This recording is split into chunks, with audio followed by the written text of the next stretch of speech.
Good afternoon, traders and investors. Will back here with another one, coming to you with a Tuesday market recap. Hope all of you had a very good day in the markets today. And in today's action, guys, well, the tariff headlines definitely continued. A lot of back and forth on tariffs between Canada and the USA today. We also had some new developments out of the Ukraine and Russia situation, with Ukraine potentially agreeing to a 30-day ceasefire deal, which still needs to be approved by Russia on the other side. Of course, President Trump meeting with Russian officials tomorrow. We also had a nice little bounce in the morning, resulting from a favorable JOLTS jobs reports that showed that there were more jobs in the economy available than previously anticipated. And we also had comments from Press Secretary Caroline Leavitt in terms of the fact that Wall Street will be backed by Trump as well as Main Street. And those comments helped the markets to move a little bit higher throughout the day. And unfortunately, in the afternoon, we kind of just sold back a little bit. So overall, still a red day on the markets, and the value trade, which seemed to be getting some traction yesterday and the 3 days prior,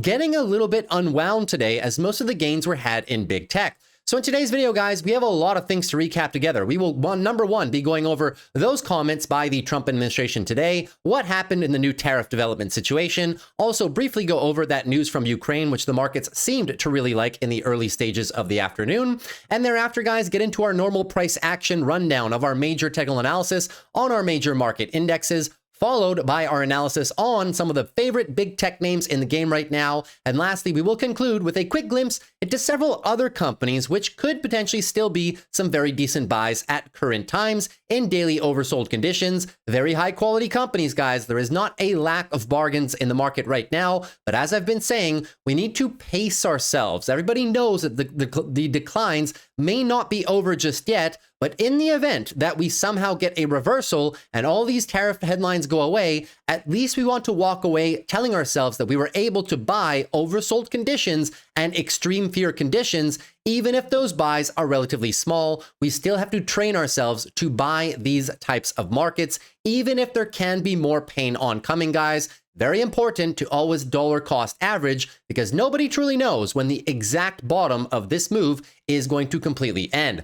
So let's get right into it, shall we? The SPY down today about 0.83%. The Q's down about 0.24, the best performer of the day, but you can see not much rotation in the market with all of the major sectors coming down on the day. If you take a look at the heat map, some of the outperformance was in a big tech rebound, except for Apple and the value trade, which is decently performing over the last week, getting unwound, some names in a very big way today.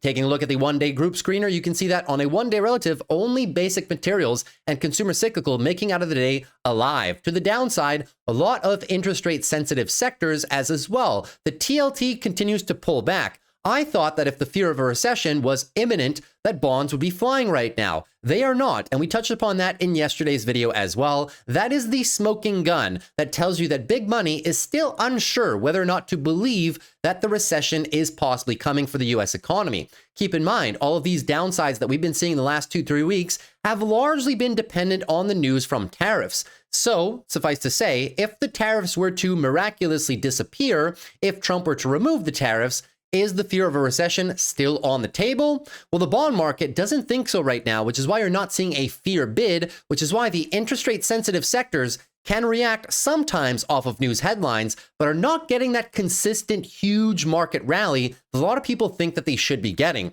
On the 1 week relative, we still remain pretty much down across the board. Basic materials and energy largely, well, I wouldn't say outperforming, but at least they were green. And to the downside, of course, led by technology. On the 1 month relative, everything to the downside, unfortunately. So that is your preview for the markets. Before we get into more technicals, let us dive into the news that happened today. Early morning, we got the JOLTS jobs data, and it did show that there were more jobs available than was previously anticipated, beating the expectation by about 110,000 jobs. Now, if you go through this report, you'll see that anywhere from construction to manufacturing, the report was indeed healthy and did not signal that there was a lack of jobs in the economy, and also did not signal that there was a substantial amount of people quitting their jobs. However, it's important to notice that this report is from January. So this report is before all of the, tariffs things started happening, before all the, very volatile trade policies have been starting to happen as well. So to get a better indication of how much these policies are affecting the openings of new jobs and people quitting their jobs,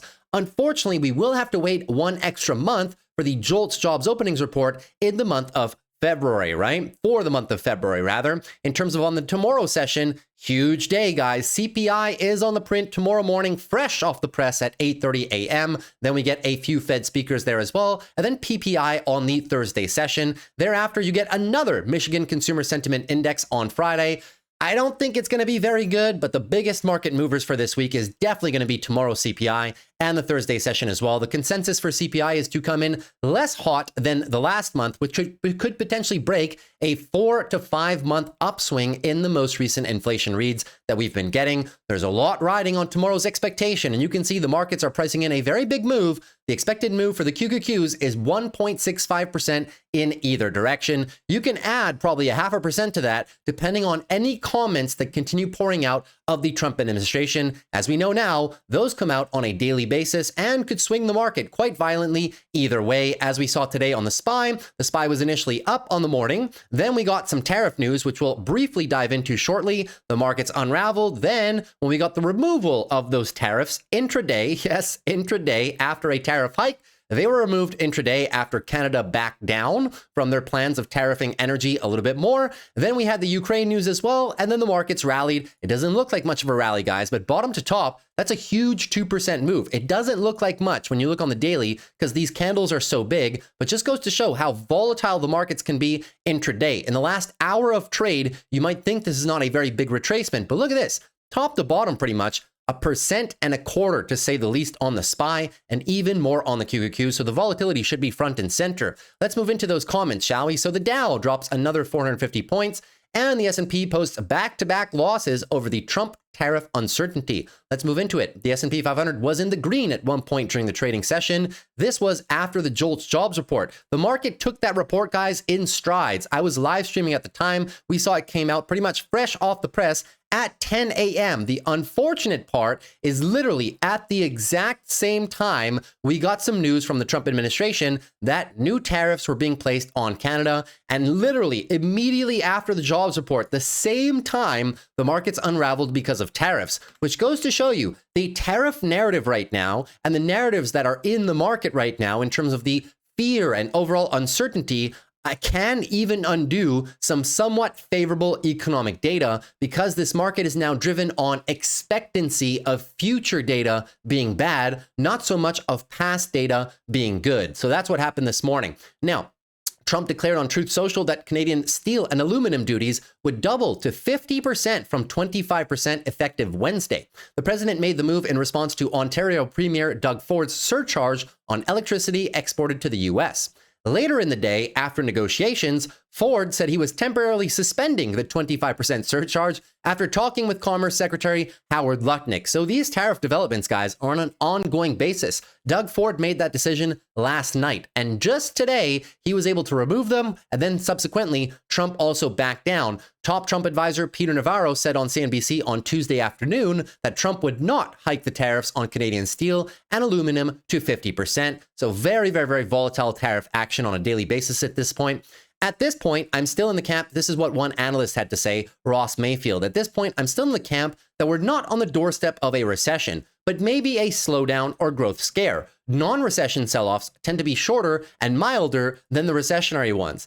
And I would tend to agree, guys, that as of right now, the data does not point to the fact that we're going into a recession. Keep in mind, the impact of tariffs takes 3 to 6 months to be felt, both by individual consumers and then into corporate profits that can lead to layoffs, which begs the question, if the tariffs are removed before they're actually felt in the economy, let's say in the next month and a half, all of these tariffs go away, negotiations go as planned, are we actually going to have a recession? Well, for that, you usually ask the bond market and you ask the big money, what do they think? If they think that there's a recession coming, guys, as we pretty much saw last year, the last time we had a big recession scare was in the month of August, when you saw a huge rotation from value to growth, culminating in the Japanese carry trade unwind. This is a massive fear bid on the TLTs. And although we have had somewhat of a fear bid on the TLTs recently, it has not spiked to the same tune that you would expect for a market that is fearing a recession coming, right? If you just look at the dates here, when the tariff news really started unraveling the markets,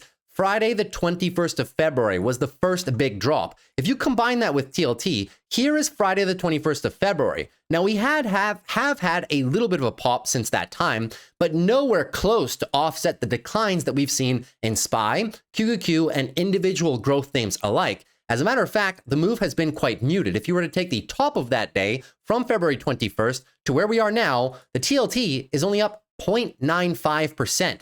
This is supposed to be the recession bid, because if the recession is coming, the Fed is going to have to cut interest rates in somewhat of a volatile manner as well. But so far, not much of a recession bid. Are the bond traders simply just late to the game, or are they unwilling to confirm an actual recession? I think it's probably the latter. They do not want to possibly confirm a recession just yet, maybe are, as well as the Federal Reserve, still waiting for more data, which is why the Federal Reserve, the bond traders right now, are remaining data dependent. And also myself, I'm not willing to call it just yet in terms of whether or not we're actually going to get a recession. Now, if all the policies are maintained and even more strict, then yes, the probabilities are hiked. But I remember reading to you guys an article from Goldman Sachs yesterday, which said that their recession odds had only increased from 15 to 20% at this point. Not a very big increase, and that report was fresh from yesterday after this 10% decline on the SPY and after the 13% decline on the QQQs.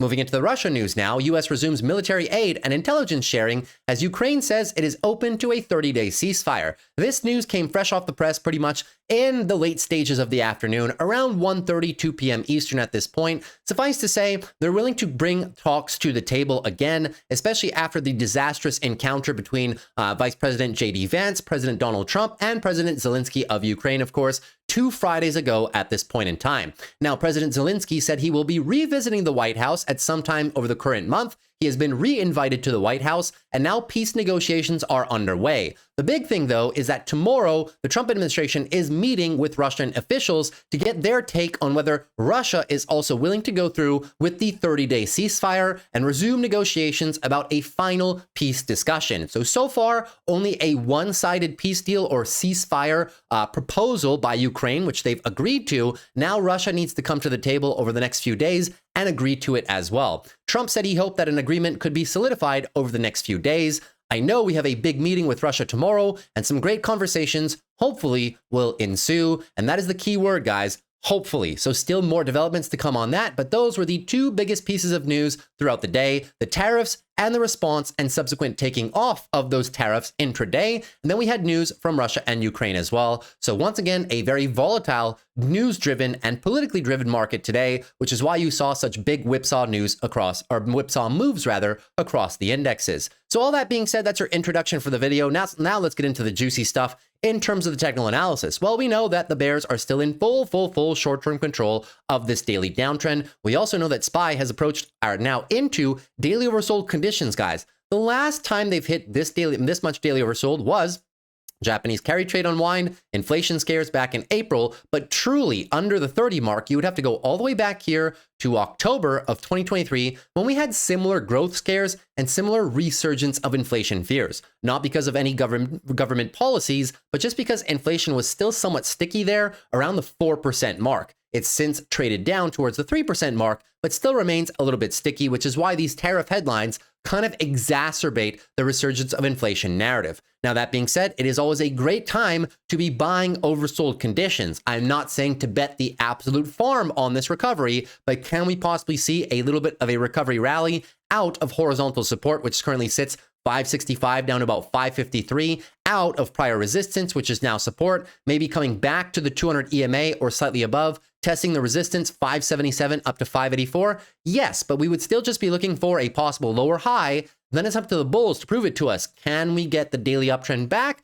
Or if the bounce is too weak, are we going to roll over to equal lows or possibly even lower lows as well? On the weekly time frame, suffice to say, all the weekly uptrends are now lost. So at a point in time, if we do get that daily uptrend, we will measure the size of how long can the daily uptrend continue. And on the weekly, that'll look something like this, right? We then measure the size of the bounce. If, as I've told you guys before, if you get a bounce size of 50% or higher, that increases the bull's chances of setting a new higher low and possibly going for a weekly trend change. If the bounce is under 50% to the tune of 30% or something like that, then the bear's odds of retesting the lows or lower increase ever so, well, not ever so slightly, quite a significant amount. So it all lies in the bounce. Will CPI be the final nail in the coffin to where we just continue flushing down towards our next support line area, which is 530 to 515, or will it give us a little bit of a recovery rally if the data is good and well received by the markets? Can we get a little bit of a bounce? Quite possibly as well. I'm not willing to call it either way. We will let the data do our jobs for us, but I have been adding to the long-term portfolios. Trading in this environment, guys, is extremely difficult, especially if your swing trades usually have a 2 to 3 week duration. You can argue that now is the perfect time to go short, but how are we supposed to short into daily oversold conditions on the SPY, right? It's not a very smart trade. Can it work? Yes, but it's a very dangerous habit to get into, either buying overbought conditions or shorting into oversold conditions, right? The whipsaw moves can be very violent and take you out of those trades very quickly. If you're day trading the volatility in and out of the trade intraday, that's fine. But taking directional bets in either direction and hoping that it goes in one direction for the next 2-3 weeks could be some upsetting factors. So I've just been adding to my long-term portfolios, doing some swing trades with short puts as well, which I showed you on the Saturday video update, writing short puts on very solid companies in oversold conditions. If I get assigned, no problem. I'm buying fantastic, solid, high quality companies at crushed prices. Moving on to the Qs, same analysis. Big sweeping daily downtrend, no secret there. Still looking for the bounce as the Qs are still in daily oversold conditions, reacting from support 482 down to 469. If CPI is bad, sends us one leg further, you lose that support, it becomes resistance for any bounce, and then the likelihood of coming down to our 450 to 430 area on the Qs definitely goes a little bit higher, and that would be a top to bottom sell-off of almost 16 to 20% correction territory. However, if CPI is bullish tomorrow, then you could expect a little bit of a relief bounce towards the 200 EMA around 490 and into possibly culmination of resistance 495 up to 500. But I'll remind you, only going to be looking for a lower high. Then it's up to the bulls to reverse this into a daily uptrend. Only when you get a daily uptrend can you say this weekly move down is finished. The weekly bulls are looking for a bounce. Then same concept. Can they bounce high enough to warrant a weekly trend change? Or will it just be a weak bounce into a weekly rollover? Not willing to call it just yet, guys. We'll let the data and the price action determine that for us. But I'm definitely a very big fan of buying the highest quality companies in the world, some of the Magnificent Seven names, which are equally sharing these oversold conditions. Moving on to financials right now, same thing. Daily oversold conditions on financials. Last time this happened was back in December after Powell. We got a nice bounce. Last time before that happened, well, arguably still back in fall of 2023. It doesn't happen too often, and the 200 EMA is very close at 46.83. That would also be a final gap fill of the election rally. So it's very close. I wouldn't be opposed to saying that it's very possible that the bulls can come down into here, touch this last line of defense, fill this gap, respect the last area of horizontal support, then maybe we get a little bit of a bounce going. But a bounce is only that, right? You can call it a dead cat bounce. For me, I just call it a lower high bounce. It's the same thing, right? Moving on, it is a daily downtrend. As a result, we will measure the size of the bounce if it comes and when it comes. And if not, if we just somehow just flush through this area, flush through the 200 EMA, your next considerable area of support sits down here roughly 46 45.30. I'll remind you, measure the size of the bounce. A 60 plus retracement size gives the bulls a great chance of recapturing the daily uptrend. Anything under 50%, well, it's anybody's guess. They can revisit the lows, possibly flush even lower, and just continue this weekly consolidation overall. Moving into healthcare right now. So healthcare, unfortunately, getting rejected at the highs, and now no new highs, but new lows. That means daily downtrend is now in effect. Unfortunately, if you close a weekly time frame below 149 versus 146.5, you will be losing this area of support that you've reclaimed, and now it will once again be labeled as resistance. I'm not going to close this box red just yet because we have not closed the weekly candle. It is still a weekly uptrend, but the bulls quickly running out of space. Your higher lows are here, 144, flush this zone, you lose the weekly uptrend, and you open the door for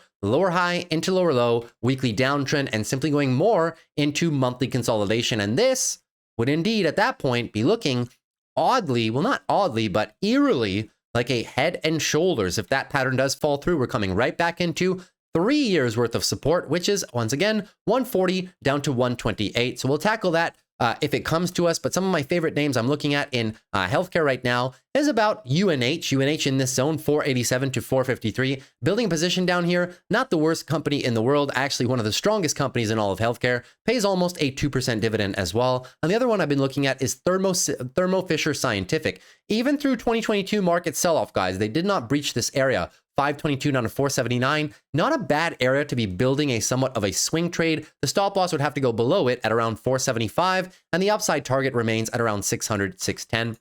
Moving on to semiconductors right now. Well, semiconductors had a bit of a bounce going over the course of the morning. You don't see it much on this chart, but to the top of the day, that was a 2% move, right? It looks like nothing, but it was a 2% move at some point in time today. The only problem is, if we close this week like this, I will have to close the support box red. That level is 232 down to about 218. So as of right now, the bulls looking a little bit weak. We're trying to get some form of a daily bounce underway, but we just cannot get it done. Will the CPI help us in doing that? Well, we'll see. If the daily bounce starts, you are looking forward to get as close as possible to 230. If you can get a 60% move, the bulls have a good chance of recapturing the daily uptrend and recapturing this weekly support zone that we have since lost. If they cannot do it and we just continue flushing, guys, well, then officially this area will become very big resistance. It's already resistance on the daily, but I'm not willing to close it just yet on the weekly because we still have big catalysts this week, namely CPI and PPI, which could send the markets either way. But if you lose any more of this level, guys,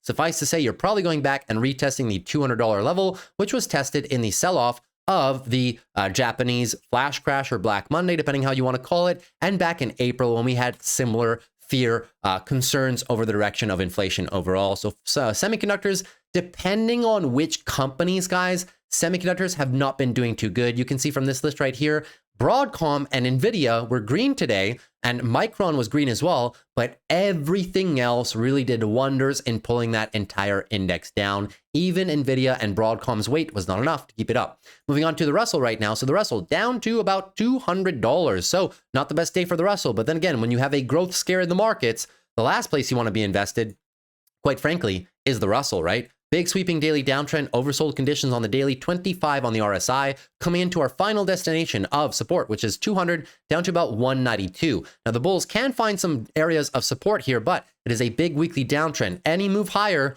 need to measure the size of the bounce, recapture the daily uptrend, but you're going into resistance quite soon. 208 up to about 216 is a big area of resistance. As you can see, it was prior support back there. Resistance, congestion. So now it definitely will be resistance. So the bulls need to start everything from scratch and get this growth rally going. But this one, I'm staying away from right now. If a growth scare is a concern, if a recession is the concern, well, the last place you want to be is in a bunch of companies that, almost sometimes don't even have enough cash to service their debt, unfortunately speaking, right? Moving on to the Dow Jones. Lastly, the Dow Jones remains one of the indexes that has dropped the least, but still is dropping. Now, 8% from the all-time highs. The bear is still in full short-term control. Lower highs are set at 42,900. Similar, I will not close this resistance box until the week ends. That is 42,500 down to about 41,009. Your 200 EMA is sit right there as well at 42,000. If the bulls are able to recapture with CPI, this candle will just look pretty much like a doji. I don't know if I can find one right here. If we can find one. It'll look something like this. Yeah, if we can recapture all the week's losses after CPI, it'll look like a doji, and we will be still within the confines of support, which is why I do not want to call it just yet with a big volatile day happening. However, that being said, you need a very big bounce, right? The size of the move on the leg down is very wide. You have to get a very nice bounce, 60% plus, to then recapture the daily uptrend while being in the confines of the support zone. If we just flush, well, we're right into support already. 41,003 down to about 40,500 is your next big box of support for the bulls. And on the weekly, well, suffice to say, guys, you've pretty much sacrificed any attempt at the weekly higher low and the uptrend. Right now, it's just pure rollover into another leg of weekly consolidation and into monthly consolidation as well. Max pain for the Dow Jones, if you asked me, is probably around the 26 EMA. If things really start hitting the fan, that'll be a top-to-bottom decline roughly of 13% overall. So we'll keep our eyes peeled how the markets react to these levels and also the data that comes out tomorrow and any new comments, of course, from the Trump administration in relation to tariffs, tax cuts, any deregulation plans, government job cuts, and everything in between, right? And now the value trades. I mean, we have to talk about the value trades a little bit, right? So consumer defensives. the safe haven, supposedly the safe haven. Everybody was buying the tops yesterday when Main Street was telling everybody on the media, maybe you guys should all rotate into dividend stocks and value names, right? That was the top of that move right there. Now top to bottom decline, 3.49% in your consumer defensives. Daily downtrend is underway and possibly into weekly consolidation after a very nice 6, 7, 8 week rally. Might just be time to consolidate a little bit. Is it possibly a precursor to a rally back from some of the value names towards some of the names that have gotten crushed in tech? Maybe. We'll see, right? 1 day's worth of data is not enough to derive a trend. But if you look at some of the value ETFs like SCHD, I mean, significantly off their highs from yesterday. Look at this big sweeping candle to the downside, right? Daily downtrend on Schwab dividend ETF. And that's a top to bottom move. Very aggressive of almost 4% from the highs of yesterday into today, maybe into more consolidation for these dividend ETFs and the value names, as we might see a rotation from value over back to growth, which is why I was saying over the course of the weekend as well, you know, when things have moved so high in value in such a very quick time, what are we supposed to do here, guys? The game is buy low, sell high. There's one whole sector that is extremely low right now, and there's a whole rest of the market that's high.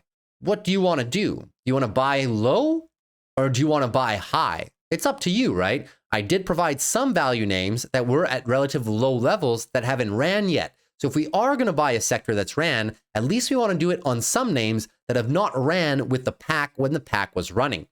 Moving on to the rest of our analysis here, the 10 and 20-year yields. Well, as I was saying, right, after the data today, the JOLTS jobs reports, the Ukraine situation news, Caroline Levitt saying that President Donald Trump would have Main Street and Wall Street's back in their press conference today. Listen to that one live.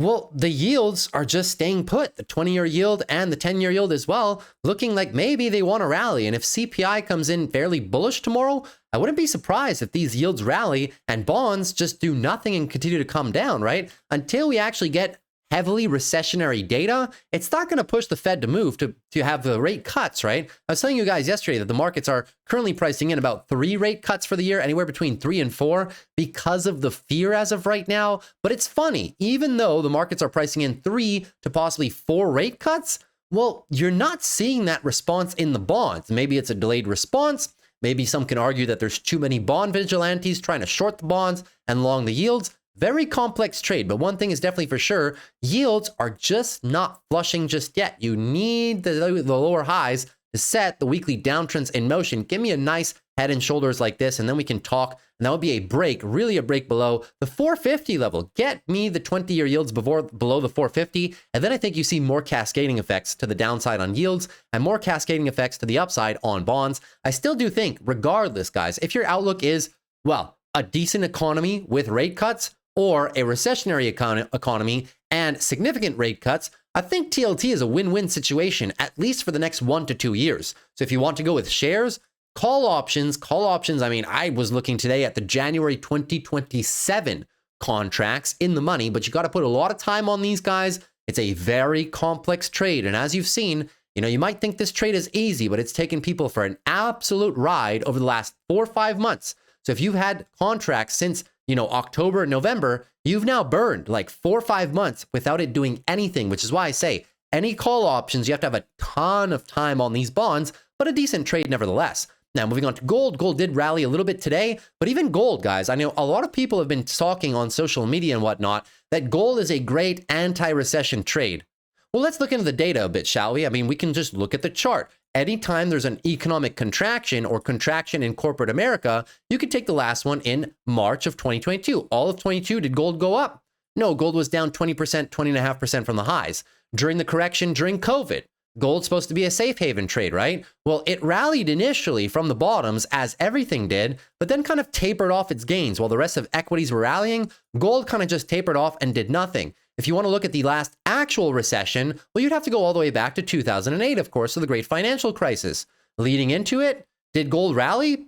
No, not really. Gold actually pulled back throughout both dips of the recession overall, talking through the not only first leg down, but then you have a second leg down in early February. But gold did definitely not go to the moon. Gold is an asset, and as an asset, it does go down overall as people just flock to either bonds or cash. Bonds are a much better hedge against a recession, in my opinion. If you look at what happened to yields If the Fed is forced into a quote unquote emergency cuts or a fast-paced rate cutting cycle, well, here's what you end up with. Here's what you end up with on the bonds. There's your bond rally. There's your fear bid. There's TLT going all the way up to 110, 112, 115, right? So I would argue that bonds are maybe a better defensive positioning trade if your view is a recession.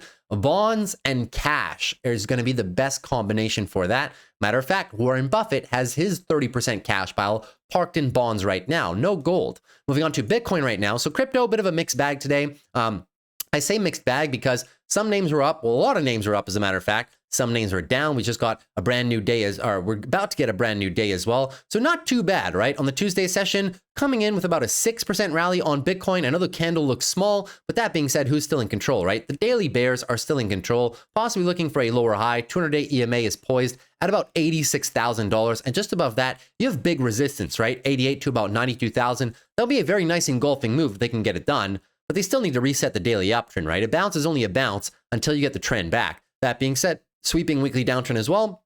On the weekly too, just looking for a lower high. And then we'll see. Can the bulls get it back?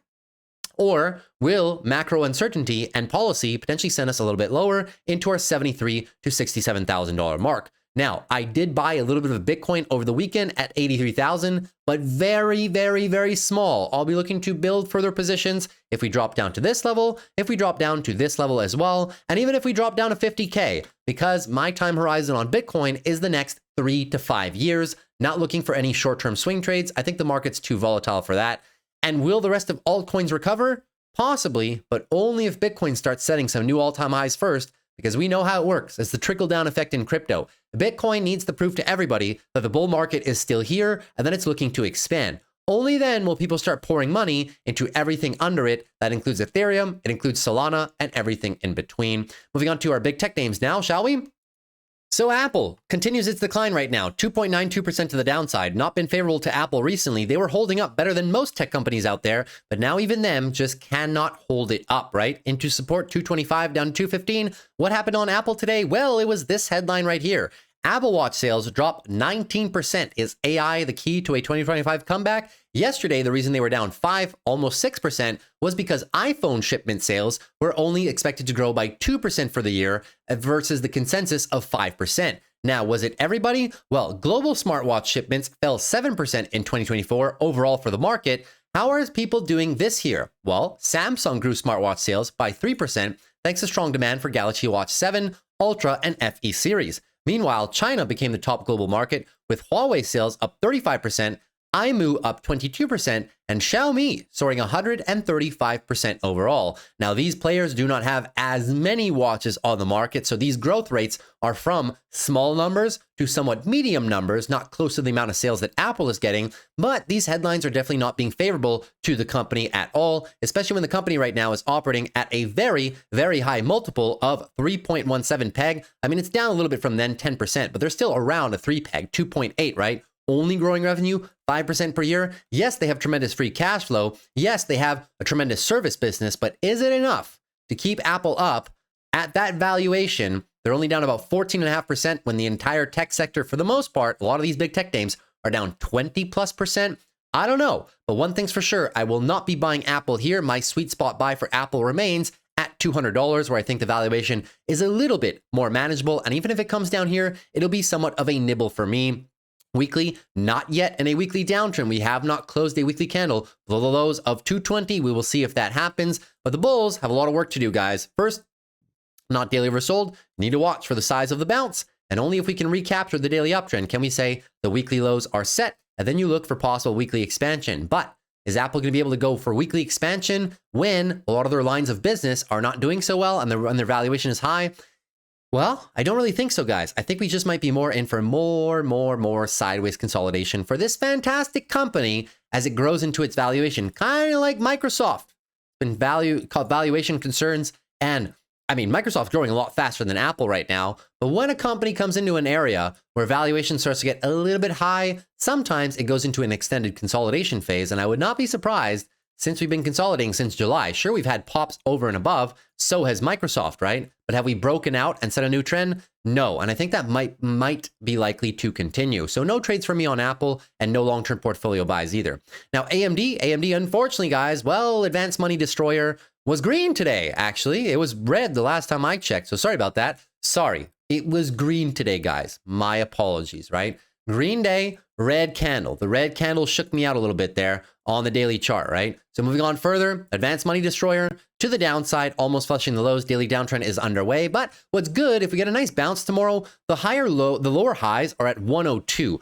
AMD can engulf this move and reset. Since we haven't closed the candle below, they can reset a daily uptrend, but that's step number one, guys, right? Step number one is get the daily uptrend back. Step number two is, in relation to the lower high on the weekly, 116, how much of the move can we recapture and can we set a weekly uptrend? One thing's for sure, though, AMD has not been dropping as much as the rest of the pack in recent days, possibly, maybe, because there's nobody left to sell. Well, that's debatable. I'm sure there's still tons of people to sell, but you guys get the drill, right? It's already down so much from the all-time highs. There's only so much the valuation can compress because right now the multiple is sitting quite cheap at about a 5.57 peg. It's now cheaper. I did it at 108. It's now probably like a 0.5 peg or under. Decent revenue growth, decent EPS growth. Are they ever going to be NVIDIA? No, but can they carve out a market player share? Number two, yes. And that's what the analyst thesis is for the expansion of the business this year. Expansion of EPS into number two player in the world, and expansion of revenue as well into number two player in the world for the data center applications. The midpoint analyst price target is still around the 140 mark. So there's still a very decent risk to reward trade in my humble opinion. But in terms of price action, guys, need to get the daily uptrend back. And if this market keeps unraveling, you guys know where we're going on AMD. $82 is the next very large area of support. If you want to put the rectangle on here, it's all these guys down here. Now the box should not be red, it should be green, but you guys get the drill, right? This was a very large area of congestion, lows of support back from 2021. Played it a few times back here as well. Yes, we came further, but this is the area, the next big area that we should be looking out for on AMD. If we are looking to buy the dips, possibly this is the next big area of support. Moving on to Amazon right now, up 1.05%. Amazon oscillated a lot today, guys. I mean, if you just remove this, look at this 1 hour move, right? That's a it doesn't even look like much. Right? In the context of these candles, the last hour wiped out 1.5% from Amazon. And it looks like 0.2%. It looks like 0.1%, right? But big moves as of recently. But we know who's in control here. Still the short-term bears, waterfall drop in terms of your daily downtrending scenario. We're trying to find a local bottom, deepening our daily oversold conditions into support 197 down to about 186. Still a very big fan of adding some Amazon to the long-term portfolio every time it comes down over 20% with a decent valuation in the context, always the context matters, in the context of an expanding business for the next few years, all lines of business doing well, not only e-commerce, AWS too, their advertising business, their pharmacy business, their Amazon video business, and how many other businesses does Amazon have? I don't know, but a lot. Still a very big fan of adding here. Can we possibly fall to here in the future if we only get a weak bounce and then roll over as the markets roll over? More tariffs, more headlines, more fear, more uncertainty, more recessions? Yes, but I will be buying down here as well, guys, because the valuation does support some expansion for the company. Impossible to time the absolute bottom. The best we can do is buy oversold conditions with a little bit for our long-term portfolios, and any swing trades, your stop losses have to go below the lows of the range of support, and then you're targeting the highs that we previously got around the 217 mark. That would just be for a low to high swing trade, but still expecting a lower high. Then it's up to the bulls to prove it to us. Can we get the weekly uptrend back? Or if the bounce is too shallow, do we simply roll over and set more lows? That is to be determined, but a fantastic average into opportunity for a long-term portfolio. Moving on to Google right now. Google down about 1% and 1.1% right now. Unfortunately, Google, the daily downtrend simply continues at this point. Lower high is set 176.56. Still almost daily oversold conditions. And this is divergence, bullish divergence to be specific. Lower lows on the price, higher lows, on the RSI. This is bullish divergence. Usually the price does correct in the direction of the RSI. Suffice to say, if CPI is bad tomorrow, well, Google's probably just going to flush this entire zone, right? Moving on, that's the last line of defense. You can extend this box a little bit more, a few dollars if you want, to the 160 psychological, but if they break it, this entire area becomes big resistance. At that point, you'll be dealing with a lower high into possibly lower low, and Google might just be heading down to 150 to 143. I'm not saying it's going down there. I'm just saying if the price action breaks, it has a very high likelihood of winding up down there. Am I buying Google for the long-term portfolio here? Yes, absolutely. We did the valuation together yesterday and excuse me, I did not fix it. I fixed it on a bunch of other things, not on Google. Let me just fix it for you guys. My apologies. Let us do that right away. So 2025 EPS, 165 divided by 892. You're looking at a forward price to earnings of 18.5. 18.5 forward price to earnings on Google. You guys like buying value stocks? It's like a value stock at this point, right? And in terms of the PEG ratio as well, how much are we paying for that growth in terms of EPS expectancy? 18.5 divided by 15, it is a 1.23 PEG. If we can't buy Google at a 1.23 PEG, at least, guys, I mean, like, maybe you don't like Google, right? Give it a chance. Not financial advice. Buy $20 of Google and see what happens if it's a good proposition to be buying things in daily oversold conditions at extremely cheap valuations. You might be surprised with the results, or, you know, the stock might go to zero. Who knows, right? Well, I'm buying, suffice to say, and in that terms, the weekly bears are still in full control. Any daily uptrend recapture by the bulls, something like this, will need to be met with a very sizable weekly bounce. If not, if it's a very shallow bounce before you lose the daily uptrend, right? So always look at this, right? Daily uptrend recapture, eventually you lose it. When you lose it, that whole bounce size, that's the top of your weekly bounce. If it's only a 38, 40% bounce, high likelihood you revisit the lows or even lower. Keep that in mind for Google. Fantastic opportunity for a long-term portfolio, just saying. Moving on to 1.29% for Meta on the day. Not too bad of a day, reacting from support 600 down to about 578. 200-day EMA is right down there at about 575, so still not into it. Daily oversold conditions, yes, but not as much as some other names. One thing's for sure, the daily bears are in control. Lower high is set at 660 right now, so any bounce size needs to be a pretty good bounce to get the daily uptrend back. Keep in mind, we do have resistance just above us right now, which I will gladly turn red because that was last week's close. So moving on, guys, red above us, right? So if we only get a very shallow bounce and roll over, probably going to retest the lows of this area, maybe flush the 200 EMA. And if we come down a little bit more on Meta, you'll be losing the weekly uptrend. You're playing with fire right now. Equal lows. If you lose this, you lose the weekly uptrend. You open up the doors for lower high into possibly lower low, and that, unless they do it right away in one shot, I would be surprised, but it's always possible. You're heading right back down here, 533 to 500 bucks, which is where I personally would not mind buying Meta. Top to bottom declines, that would be 25, 27%. And we did the valuations yesterday at 592 at the low of the day. The PEG was still a 2. If you get all the way down there to about 527, another 10% off, you're going to be looking at like a 1.7, 1.8 PEG on Meta. Much better valuation in my opinion for this company. So I'll be patient. I have a ton of Meta shares that I bought well, I started buying back here in 2018, bought some more during the massive crash, sitting on a lot of gains right now. So I'm not really looking to add any more, but if we want to start a position on Meta, if we don't have any Meta in a portfolio, can we nibble a bit here and then make some bigger buys down there if it comes down to it? Sure, I see a case for that. Moving on to Microsoft right now. So Microsoft as well. Microsoft, look at these moves intraday, right? Now, we started off the day down 2.5%, rally 2.5%, and now in the last hour trade, down 1.3. Sometimes Microsoft doesn't even move 2% in an entire week.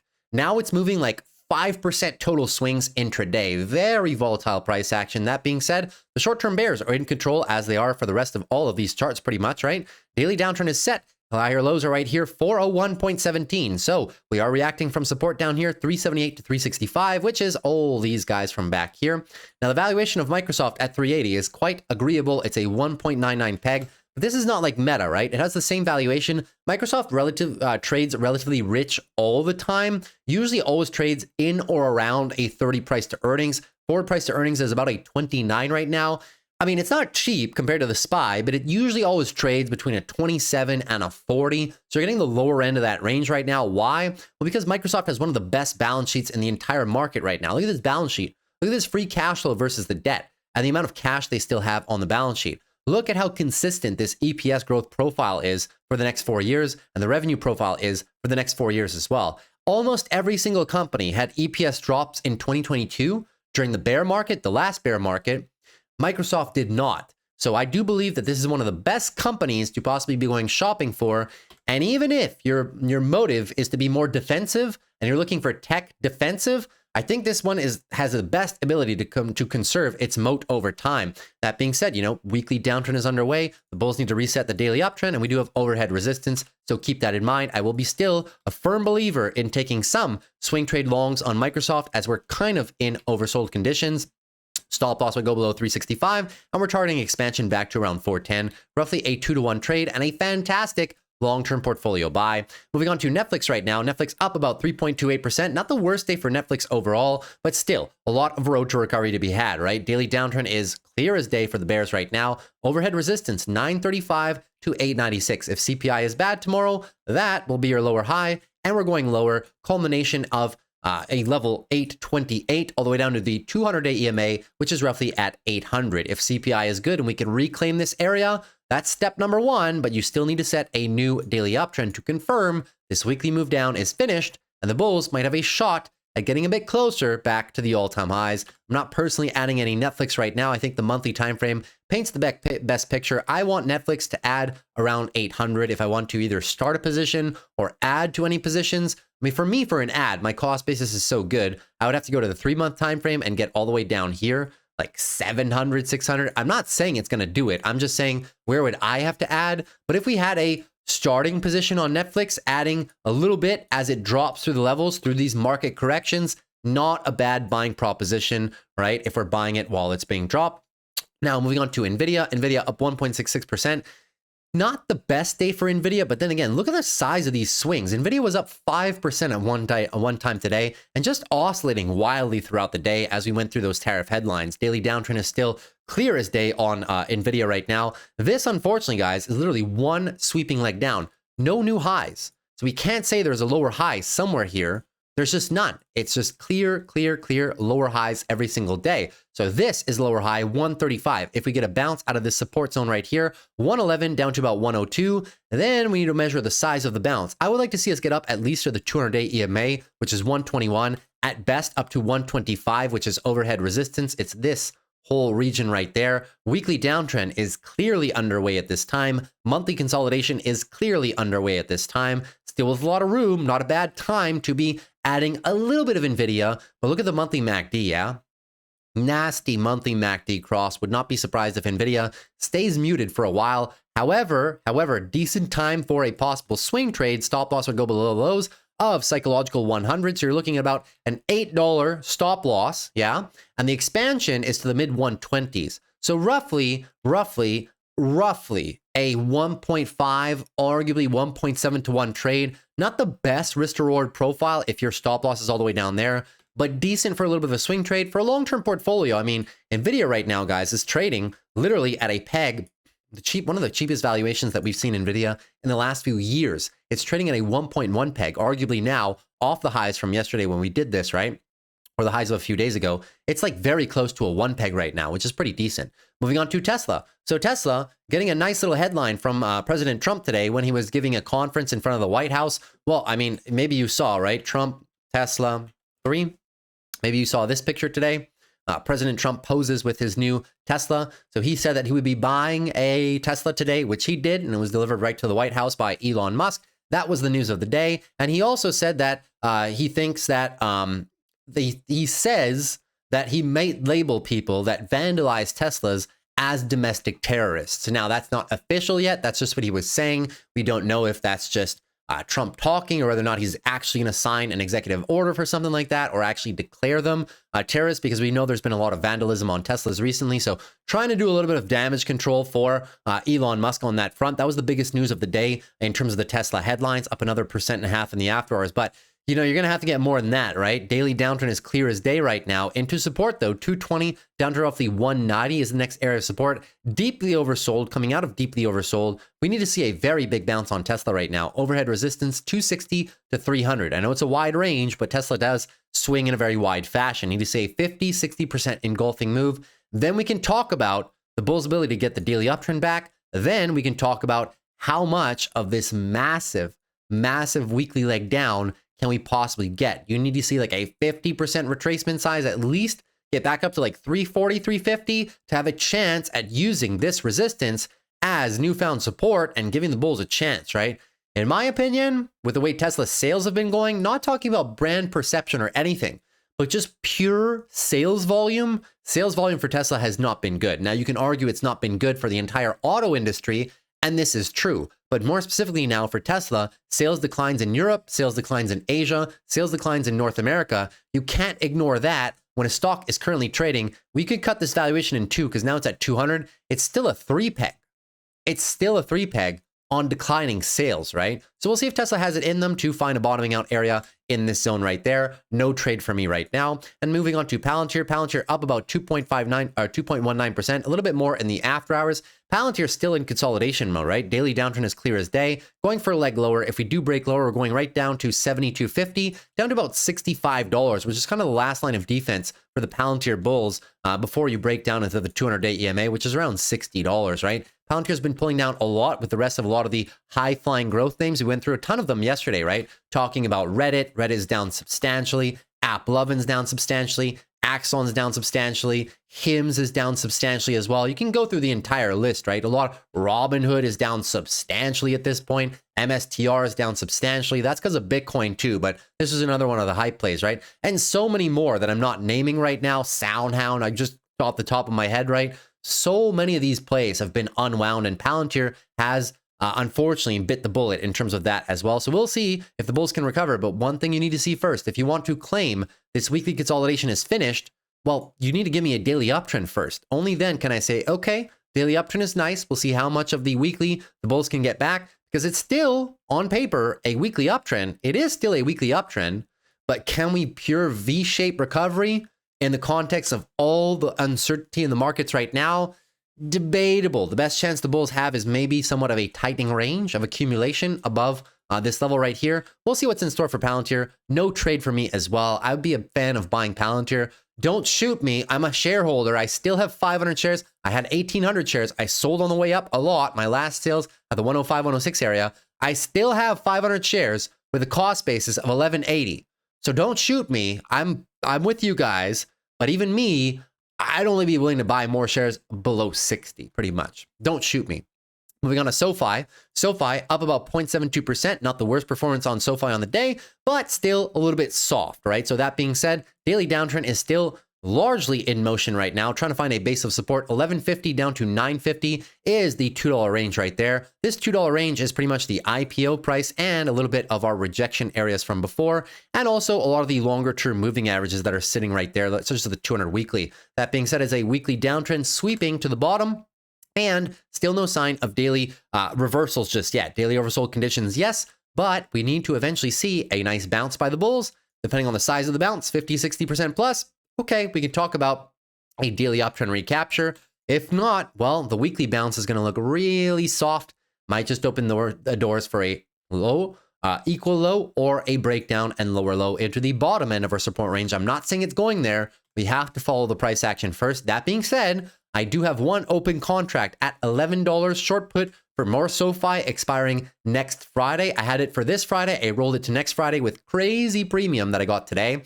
That being said, I'll buy a little bit here, and if it come down lower there, I'll buy a little bit more down there as well, but coming into daily oversold with arguably the rest of the entire tech market. That's pretty much it for everything that we were kind of talking about. If you guys want me to go through some of the trades that we were kind of looking at over the Saturday session, right? Well, Uber was one of them. Uber, not too bad right now, but Uber just not having a good day at all. Reacting nicely from our support zone, looking for the uptrend weekly on the continuation. But, you know, the market's not too favorable with growth right now. Still a big fan of this one for the long-term portfolio. Grab as well. Grab was up like 8% today, gave a little bit of it back. Big fan of buying Grab if we somehow come back sub 4, like the 380 level where we previously had a bunch of resistance. I'll be willing to buy a first touch of that area to the upside. Talking about names like Elf Beauty too. Elf Beauty was up tremendously yesterday, 9%, retracing a little bit of those gains. If I can find Elf Beauty again between 64 and 52, probably going to add a little bit to the portfolio in terms of Elf. Fantastic valuation. We went over it Saturday in the video, right? Fantastic valuation, great pricing power, great brand perception as well. UPS had a big decline today, 3.53. I was saying, right, if UPS somehow makes its way back to the lows here, big fan of buying UPS. Juicy dividend yield overall. I mean, I know the economy is in fears of slowing down, but UPS in the lower teens down to like $100. Very decent bet in my opinion if you want some value. Taiwan Semiconductor as well. I mean, they were up at one point today. a substantial amount before retracing a little bit. We're daily oversold almost. I mean, bullish divergence as well, right? Higher highs on the RSI, lower lows on the chart. Usually you would tend to get a little bit of a bounce here. Not that bad of a trade, right? 171 down to 159. I mean, it's cheap. It's super cheap. High quality, high conviction company for me in my long-term portfolio. Nothing bad to say. American Express as well, right? Big time oversold right now. The RSI on the daily is 2019. When's the last time that happened? You'd have to go back to COVID. And it didn't even get this low during COVID, which is crazy to me. And the last time was, well, funny enough, 2018. Tariff news number one. Where's the last time it happened? 2018. Tariff news number one. So this time, American Express deeply oversold. And look at the valuation. 1.28 peg right here at 256 and a 6% free cash flow yield. Yes, please. I'll add a little couple shares there. I know it looks like a falling knife. That's why we go slow. We go slow, guys. What are they looking for here? Looking for some monthly consolidation after a crazy 2 years worth of rally. Just looking for a quarterly consolidation as well. But can we come down all the way to about 230, 220? Yes, but I'll be buying some here. And I'll be buying some down there as well. Fantastic company. Decent valuation right now overall. You can even think of companies like Visa and MasterCard, not down enough for me just yet, but coming into it. Visa, 320, 310, probably looking into it. MasterCard also, MasterCard coming into the level I wanted it, 520 to down to about 500. Decent area if you don't have any long-term shares of MasterCard in a portfolio. Not a bad time to be building a position, but just understand it can come down a little bit lower to 485. But should we be acquiring such a fantastic company through a possible 15 to 20% drawdown? Well, the answer is yes, guys. Look how much MasterCard sold off in 2022, 28%. So should we be starting to add at 15% down and then through maybe another 15%? Yeah, but you add slowly with every single paycheck throughout the drops. We're not trying to time the bottom here. We're trying to build high conviction long-term positions in our portfolios, right? Same thing for companies like SPGI. SPGI, same thing. Yes, daily oversold conditions into support, 482 down to about 458. I'm not saying this is the bottom, probably getting close before we have a bounce, right? Should we be acquiring some long-term shares for a long-term portfolio after what, 6 months of consolidation? Sure. I mean, it's off the all-time highs by how much here? 11%. Can it drop more? Yes, but I'll be buying some here and I'll also be buying some down there. If we hit the lower end, 422, 420, I'll be buying some down there as well. The goal is just to buy things slowly. We don't know where the bottom is, but we know that we have to be buying extreme fear and daily oversold conditions, right? At least for the long-term portfolio. Swing trades remain the same. Swing trades, you have to really set your lows below the chop zone right down here, about 460, and then you're targeting upside expansion of about 520. So that's about a 2-to-1 risk reward trade as well. I mean, MCO is kind of in the same situation. Moody's Corporation, when's the last time they hit a 25 RSI? Well, on the daily, you'd have to go all the way back to the depths of 2022, which kind of looks like this market right now, breaking down below the 200. Yes, we've lost this current level of support. Can we possibly flush a little bit more? Sure, but I'm buying some shares here, and I will buy some shares at the lower range of support, 410 down to 380. No problem at all. I would love for Moody's to come down to the 26 on the monthly. That would be top to bottom declines, 22%. Is it a good buying opportunity to start buying Moody's down when it comes down, 20 plus percent? Sure, but is it a good time to start buying here at 16, small with every paycheck? Buy into a very high quality company with a debt repricing pipeline through 2027. So many governments, so many companies have to reprice their debt for the next few years.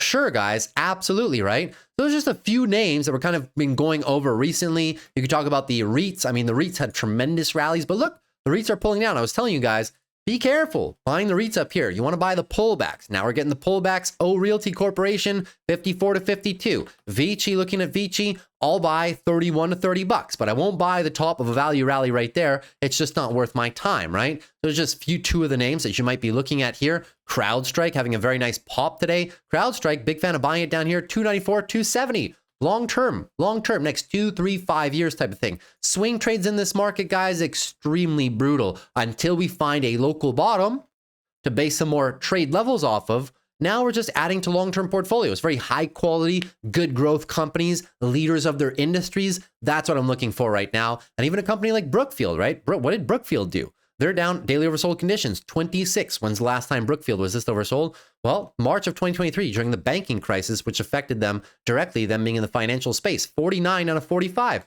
DCA a little bit right here. What are they giving us here, guys? Giving us a retest of the 2021 highs. Simple. Breakout, retest. Can it drop lower? Sure, but I'll DCA. Just DCA. Should we be buying daily oversold conditions on a fantastic company that's down 20% in a short time span from the all-time highs? Yeah. I'll buy. I'm not saying I'll go full port YOLO, but should we be buying something? Sure, absolutely, guys. So I think you guys understand the moral of the story at this point in time, guys. We have to be buying the pain. You have to be buying extreme fear. I'm not calling the bottoms. I'm just saying, should we start deploying some cash so we utilize our paychecks to buy the dips on these fantastic quality companies? Yeah, I'm not telling you guys to buy quantum computing stocks, not telling you guys to buy rocket stocks, not telling you guys to buy small cap, no growth, high debt, no revenue stocks. We're buying high quality companies, guys, that have been in the space for years and years and years with fantastic business models at good prices. So hopefully you guys can go shopping for the deals as well, but pace yourselves. Pace yourselves. I don't know. The Trump administration doesn't know. The analysts don't know. The media don't know. Nobody knows the extent of the correction.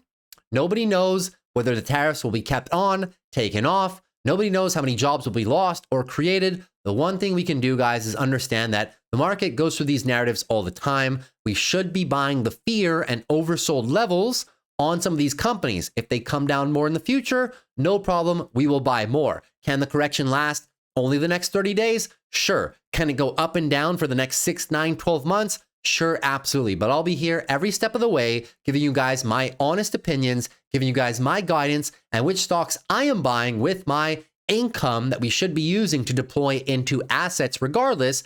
And when we find better levels to trade off of, when we're done this initial first leg of huge downside on the weekly and we find better levels to base larger trades off of, then we will start doing that as well. But right now, especially on the trading aspect, you really need to be cautious because a lot of these trades value growth that can be hot one day, unwound the next day, whatever the Trump administration says, economic data points that come out. You guys see the whipsaw moves, right? I showed you the moves intraday on Amazon and Microsoft. They're very tough to play. Unless you're day trading, it's very tough to build a sizable position going for a swing trade from level to level. If anything, keep them small. It's fine to play oversold conditions and try to go for the swing trade. The stops down here, the take profits up here, it's fine, but keep them small because you know that even the companies are oversold, even the technicals, even the fundamentals are sound. Any news headline, any data point can just disregard the technicals, disregard the fundamentals. You'll take one leg lower, or if you try to short the continuation, you can get a very bullish headline, which sends you to the moon. Very tough to maintain either calls or puts or short shares or long shares at this point for more than like a week for a swing trade type of thing, because it's just so volatile, right? So take that one, guys, for what it's worth. Hope you enjoyed it. If you did, consider dropping a like. Would appreciate it for the growth of the channel. Also consider subscribing to the channel if you're new. We do these every Monday through Friday after the close to recap the market's events and what the markets are doing and whether or not some stocks are buys or sells or no touches. And lastly, if you have any questions, leave them in the comments section. I'll do my best to get to all of your questions tonight. Anything stocks, options, macro, whatever you want, leave it down below and I'll be happy to answer. And lastly, if you guys want to be a part rather of the Discord where I share all my trades and a lot more detailed thoughts than in these videos. These are all of the trades since the inception of the Discord. Right now, we're playing pretty much defense right now. The strategy has pivoted from one of somewhat aggressive trading style to a more defensive and conservative trading style around solid companies. And I wouldn't say we're doing too bad in light of the most recent sell-off overall, but here are all the trades since the inception of the Discord. I'm always transparent with the wins and the losses. The next portfolio update on the channel will be on the Friday session. Moving on further, if you want to get access to these trades, link to the Discord is down below. We do private morning live streams every Monday to Friday for about 2 hours after the open, where you guys can ask me your questions in real time on stocks and options or long-term portfolios, and where I also trade live in front of you guys. If you can't attend the live streams, they are always recorded so you can see them after, and you can ask me your questions all throughout the day and night in our chat rooms, and I'll be very fast to answer. I also give private videos, guys, that I do not show on YouTube, advanced strategies, anywhere from advanced wheel strategies, option strategies, leap calls, call debit spreads, put credit spreads, all that good stuff, market psychology videos, how to quit your job by building a portfolio long-term on a trading account. Tons of videos. Our members have been loving those as well. And you get access to all my charts, all my watch lists, and all my annotations. Whenever you see technical analysis, support resistance box, or when you see me do these annotations after earnings on over 100+ different companies, all of these come, you can just copy paste, click of a button, guys. You get all my watch lists, all my annotations as well. That is part of the Discord too. And so much more. If any of that sounds good to you, the link is always down below in the video description. And if not, well, I guess I'll see you back on the channel, guys. Thanks so much for watching. Love you as always. Take care. See you after the close tomorrow, and peace.